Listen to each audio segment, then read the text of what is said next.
What's poppin', Aaliyah's 4-page letter? It's me, Keisha, aka Color Me Pynk, and I'm here with this week's All Tea, All Shade Love and Hip Hop Atlanta Season 10, Episode 19 review. I drop videos Monday through Sunday. Everything that I say is for entertainment purposes only and not to be taken seriously. If that works for you, then let's get into this review. Want to remind you guys that tomorrow at 6 p.m. Central Time, me and Sharita's Fashion Killers 2022 Emmy Award red carpet review video will be up. You do not want to miss it. It is going to be hilarious. Right now, my Real Housewives of Atlanta reunion video is up. I dressed up for you guys, so make sure you guys check that out.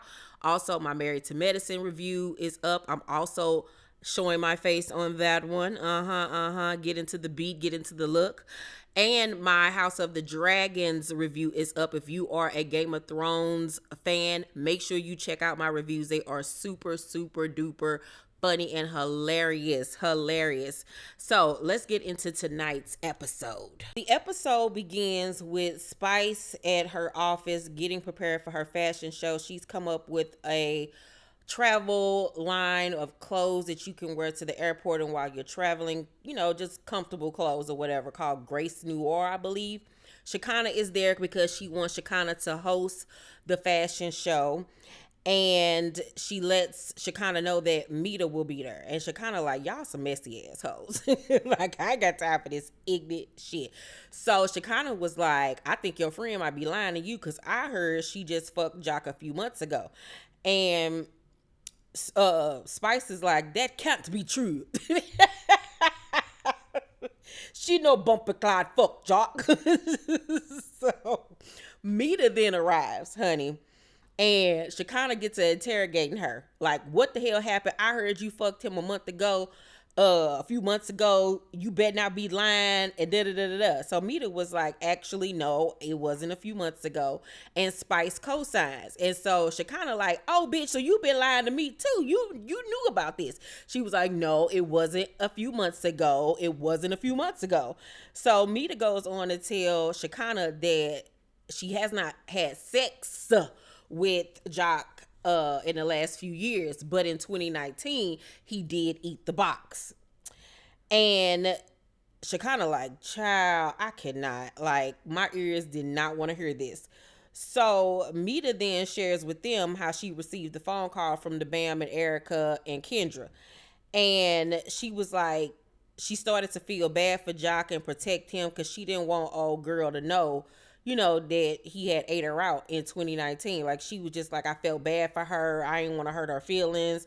And she was like, but then I had to realize that fuck all that. This bitch capping because she been knew about me. She know exactly who I am.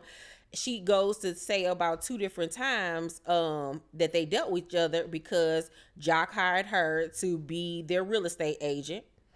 And they met. And then she says at like a birthday party they all were at, Kendra was there, and Kendra left early with Jock because she felt uncomfortable, and that was what Jock told her, that was the reason why they left, because she was uncomfortable being around Meta. So she was like, that girl know about me, and now she done hyped up her friends to think she's some fucking victim, and they being lied to. She was like, they need to know the damn truth. And I would agree. Because you painting Meta out to be the villain when you already know about your nigga and his shenanigans and what he been up to. But yet and still you sitting up here pretending and crying and faking and shit like you motherfucking Erica Kane on All My Children. Like, if you gonna be with a fuck nigga, be with a fuck nigga and accept his fuck nigga antics and stop trying to play the victim and like, oh my God, he's doing me so wrong. Bitch, you a willing participant at this point. You married this nigga knowing exactly who you was marrying. So stop it. So Sierra is back in Atlanta, honey, with is her nigga name Eric? Yeah, I think his name is Eric. So they have decided to give up the house because she just is so uncomfortable to stay there. And she says in her confessional that she has not been speaking to Erica for real her lately. I don't think she said why. She was like, she seemed like she too much concerned with Kendra and Jock here lately than to be concerned about Sierra being robbed and everything else. So Sierra is talking to Eric, and I think it was the real estate agent and their interior decorator. And she was like, I just don't want to live here no more. I've been robbed at gunpoint.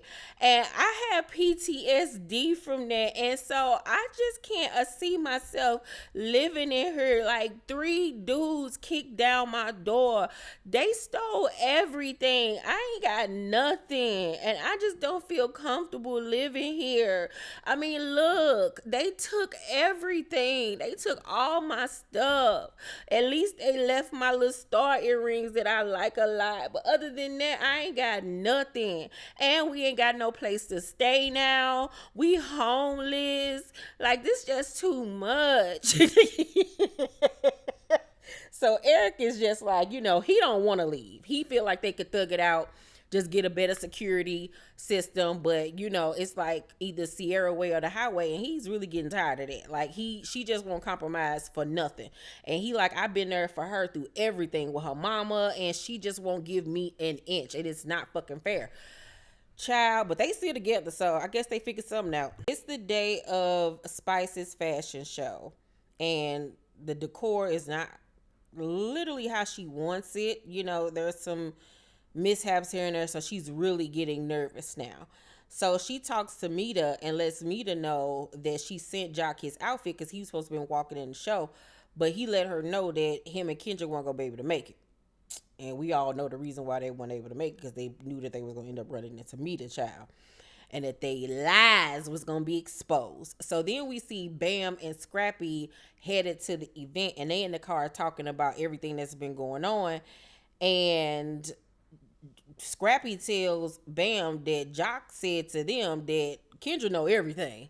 So now Bam is like, what that means she know everything? Like, because she made it seem like to us like she didn't know about none of this stuff that was going on. And she also lets him know that, Sierra mad at them because they exposed the fact that she knew about the situation before the wedding, and now they beefing with Sierra because, they low-key snitched on her ass. And Bam was like, you think I should talk to Meta because I'm the one that brought this to Kendra and she the one out here telling everybody? And Scrappy like, girl, if you don't mind your damn business, let that woman handle her own shit. That ain't got nothing to do with you. And I agree. Like, ma'am, you doing too much. Kendra your friend or whatever, but y'all ain't friends like that. Like, let that woman handle her scandal. This ain't got shit to do with you. You worry about your own marriage. You got enough shit going on over there, girl. Mind your pink-haired business. So the Bam and Scrappy walk into the event, and why she say, I feel like I'm in high school. The shade of it all. Spice, you better punch that bitch with your booty next time you see her. So Carly decides that not only is she going to model, but she's going to co-host the event. So Spice don't want to tell her no. So she tells Shekinah that Carly's going to be her co-host. And Shekinah was like, well, she could just do it then. And Spice was like, no. Don't do that. Y'all could just do it together. But she was like, no, I'm going to do it by myself. So the fashion show begins, and Shekinah is the host. She don't even know the name of the brand. She calling it G Nova, like it's Fashion Nova. Then she calling it Grace Nova, Grace Noir, and it's Graci Noir or whatever. She don't even know how to say it. She ain't calling the outfits by the correct name. Spice is pissed off because she not doing nothing right. And Spice is just like, why the fuck did I ask this bitch to host my show? But Shekinah was funny as hell to me. So Shekinah all on the mic or whatever. Meeta comes out. She tells everybody say what's up to Jock's ex-girlfriend. And the Bam and Erica looking like, is this bitch for real? Like, what in the fuck is going on? So of course the Bam and Erica throwing shade towards Meeta and not clapping. So Shekinah was like, why you ain't clap, Bam? And the Bam give like this little slow, awkward clap like, what? So Shekinah then, after the show is over, decides to be even messier and brings Meeta back out because she felt like they shouldn't have been throwing shade towards her or whatever. So Bam looked at Erica and was like, what was the reason for that? Like, I'm confused. So we then hear Shekinah on the mic say he was with Carly too. Child, Shekinah was being messy as fuck. So Erica in her confessional was like, everybody know now that Jock got a mistress named Medea. That was like, that girl name ain't no damn Medea, child. The whole thing was just messy as hell. Messy, messy, messy. Shekinah ain't shit, but I was here for every last second of it. So Shekinah goes on to state in her confessional that she don't understand why every time some shit happen, it's always the woman being, antagonized and talked about when ain't nobody holding Jock accountable. And I agree because at the end of the day, he the one that asked to marry Kendra and proposed to her and married her and still out here dicking people down. Meeta ain't the one in the relationship. She don't owe Kendra shit. And I agree with Shekinah, because the woman is always the one to get beat down in the media and, in public opinion and all that stuff. So the Bam and Erica confront Meeta backstage about everything that was said on the phone and how she said that the last time they fucked around was 2017. And Spice was like, no, it was 2019. So at this point, it's a big ass miscommunication on the timelines and everything. So Meeta is pissed and was like, I just want to know why my vagina is in y'all mouth. Like, it's none of y'all business who I sleep with. So the band was like, but you told us 2017. Spice was like, no, it's 2019. So Sierra come over, was like, I was there and I remember you sitting at the table and you said you was fucking with him in 2017, 2018, 2019, and 2020.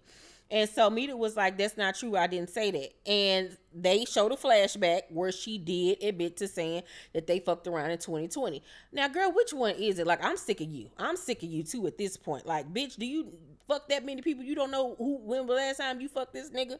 So at this point, everybody arguing. Everybody's just arguing. Spice is over it. And she was like, I just want to know why you acting like Kendra don't know what her husband do. She bumbleclot already knew. So they looking like, huh? Bam was like, she didn't know, Spice. She didn't know. And she was like, yes, she did. She's been known about Meeta. And Erica looked over at Bam, was like, I told you. And so Erica was like, if I find out that this girl was sitting up here putting on this performance, that's going to really make me look at her different. So then the producer showed unseen footage from that night when Kendra was, confronting Jock on the FaceTime. And she was like, who is Meeta? Who is Meeta? Who is that? And he was like, you already know who she is. Stop playing. Girl, all of this not to look stupid in front of some hoes that already look stupid themselves. Girl, fuck Erica and the Bam. Girl, what? So Meeta was like, that bitch played me. I realized after I got off the phone that bitch played me because she already knew who I am. So the Bam was like, but we was trying to help you. Why you ain't tell us then right there? We was trying to help you. We was trying to help her. The hell with that. All y'all bitches is fake. And she walk off angry or whatever. I'm like, why are you so uptight? Why are you so upset? Like, you ain't got no bone in this. Like, what? So Meeta then comes over with her friend that was giving me very much RuPaul's Drag Race, rolling Ray tees in the face, and was like, I want y'all to give Kendra this award for outstanding dramatic performance and acting like she give a shit about what her man does. And Erica mouth dropped like, oh shit, and Sierra was like, I ain't giving her that. And so the shit ends and she walks off, baby, feeling like she done really done something. I was like, I guess, girl, that was cute little prop, but all right. So after that fiasco, Sierra then decides it's time for her to confront the Bam and Erica. So she was like, I just want to tell y'all how I feel because I didn't like the fact that y'all ambushed me, calling me on the phone, asking me all these questions, and then my house got robbed and none of y'all was there for me, and that really bothered me. It really hurt my feelings. And Erica was like, but you isolated yourself. We tried calling you. I got all these text messages where I reached out to you. And Erica trying to show the text, and Sierra was like, see, I ain't got time for this. I'm done. I I'm not doing this. And so she tried to leave, and Erica go follow her like the Tasmanian devil she is. Nah, Erica, come back, Erica. Erica, come back.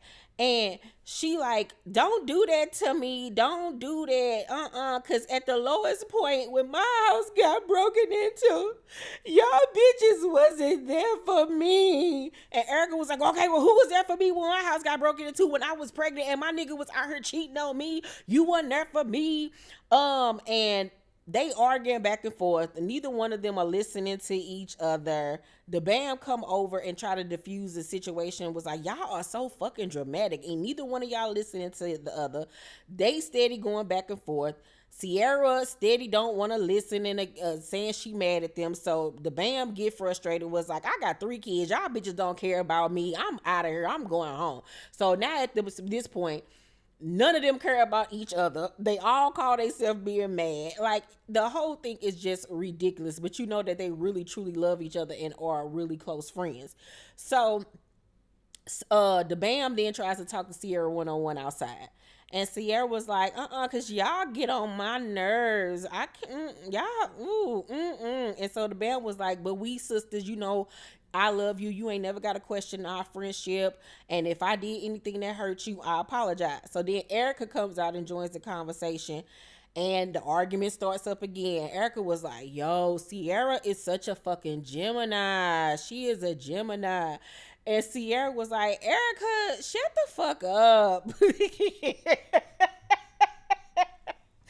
she get in the car and leave because she mad. Girl, they tickle me. I need a reality show with just the 3 of them because that shit was funny as hell to me. At the end of the episode, we see Erica packing up her home. She's moving. I believe she moved to Miami in like a condo.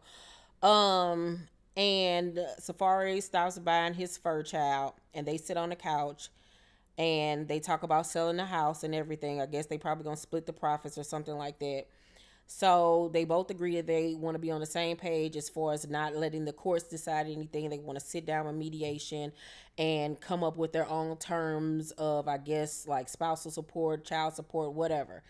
Safari like, you know, it hurts. And she was like, what hurt? He was like, you know, the whole thing hurts. And he gets emotional and tears up. And he was like, you think we could be cool one day?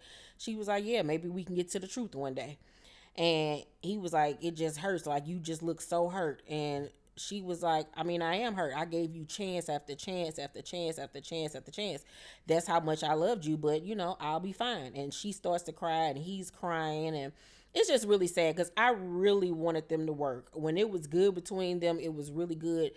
For the longest, I thought that this was a goddamn publicity stunt between them two. Obviously, it was not. They are, in fact, divorced now. But even with them being divorced, you know, I just did a whole story about 2 months ago of Erica exposing text messages and going at his current girlfriend. It's just like, girl, I thought y'all supposed to be divorced and you supposed to be getting over it. Why are you still concerned with where this man is putting his ding-a-ling? Why are you still pressed, girl? Move on. He moving on. Y'all just be good co-parents. I know today as I'm filming this, he had posted a video of his son. So it does seem like, you know, they have been, you know, being able to co-parent. It's just sad. I really wanted them to work out. I really honestly did, but they didn't. Overall, I'm going to give tonight's episode of Love and Hip Hop Atlanta a B-. It was cute. It was cute. Let me know what you guys thought about tonight's episode down below in the comments section. Make sure to thumbs up this video, like and subscribe, and hit that notification bell button. I love you guys, and I'll see you on the next video. Bye.